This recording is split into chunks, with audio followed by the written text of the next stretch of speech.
Selamat menonton.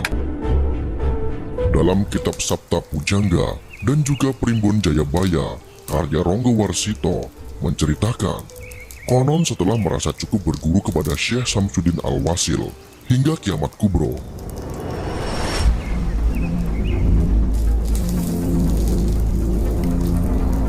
cerita itu ditulis dalam kitab Musasar yang menjadi babon buku Jangka Jayabaya.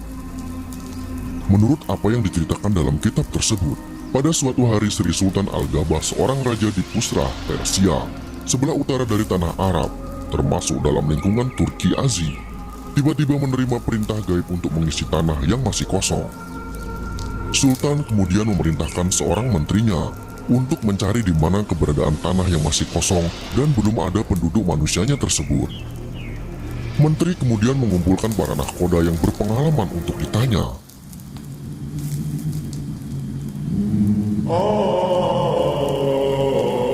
Hingga akhirnya dapat keterangan bahwa di sebelah timur laut Hindustan yang berjarak kira-kira perjalanan 40 hari dan 40 malam berlayar, ada sebuah pulau panjang dan mempunyai lebih dari 20 gunung tinggi dan dikelilingi ratusan bukit beraneka warnanya.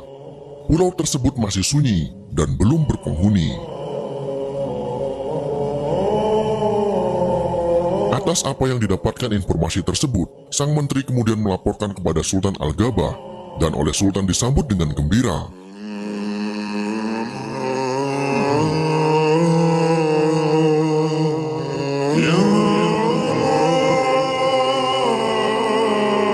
Kemudian Sultan memerintahkan untuk mempersiapkan 20.000 orang dengan dilengkapi senjata dan perlengkapan kehidupan secukupnya, yang selanjutnya mereka dikirim ke Pulau Jawa untuk dijadikan bibit manusia di pulau tersebut.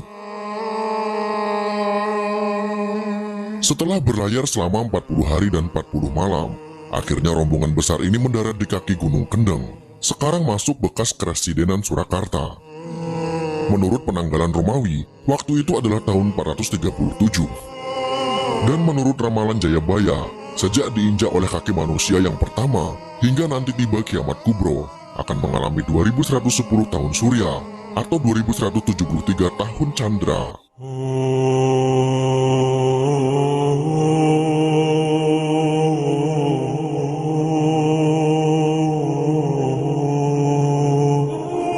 Waktu rombongan pertama memasuki tanah Jawa ini, keadaan Pulau Jawa masih sangat sunyi dan angker. Dari 20.000 pendatang itu, yang rencananya dibuat bibit manusia di tanah Jawa, akhirnya hanya tersisa 20 orang saja yang masih hidup. Sisanya mati karena penyakit dan dimakan oleh binatang. Zaman itu menurut ramalan Jayabaya dinamakan zaman Sangkala, atau zaman merajalelanya penyakit dan binatang buas. Sebanyak 20 orang yang tersisa itu kemudian kembali ke Persia dan melaporkan kejadian kepada Sultan. Selain sedih, Sultan juga marah dan kemudian mengumpulkan pendeta sakti untuk membuat tumbal dan jimat untuk menantang para jin, setan, dan dedemit di Jawa agar pulau tersebut bisa didiami.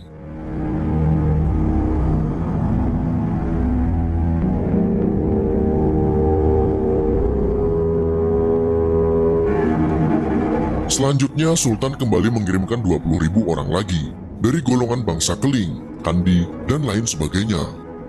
Mereka dibagi menjadi 20 rombongan, masing-masing kelompok ini dipimpin oleh Singlinangkung Musmanaji, seorang pendeta sakti dari Bani Israel, untuk menjelaskan kias kepada tanah Jawa. Waktu itu menurut penanggalan Romawi jatuh pada bulan Tasrinki. Setibanya di tanah Jawa, Singlinangkung Musmanaji segera menanam tumbal dan jimat di 4 penjuru arah mata angin, serta lagi di bagian tengah. Tak lama kemudian, turun hujan yang luar biasa hebatnya, seperti akan terjadi kiamat. Dalam kitab-kitab kuno, dampak cuaca yang seperti kiamat itu karena para jin, setan, dan dedemit yang tadinya penuh mendiami Pulau Jawa tidak tahan dan melarikan diri ke lautan. Setelah berhasil, mereka mulai mendiami tanah Jawa dan bercocok tanam dengan bibit yang telah mereka bawa dari Persia. Menurut ramalan Jangka Jayabaya, tanah Jawa sejak diisi manusia yang kedua kalinya ini, hingga tiba saat kiamat kubro, akan mengalami 2100 tahun surya atau 2163 tahun candra. Cerita ini hanyalah dongeng yang kebenarannya tidak bisa dipertanggungjawabkan. sehingga hanya sebagai bahan pengetahuan saja bahwa ada cerita sejarah versi yang sangat unik ini. Bagaimana menurut kalian? Apakah kalian sudah pernah mendengar cerita ini? Silahkan tuliskan komentar Anda di bawah ini. Jika kalian suka dengan video ini, silahkan berikan jempol ke atas.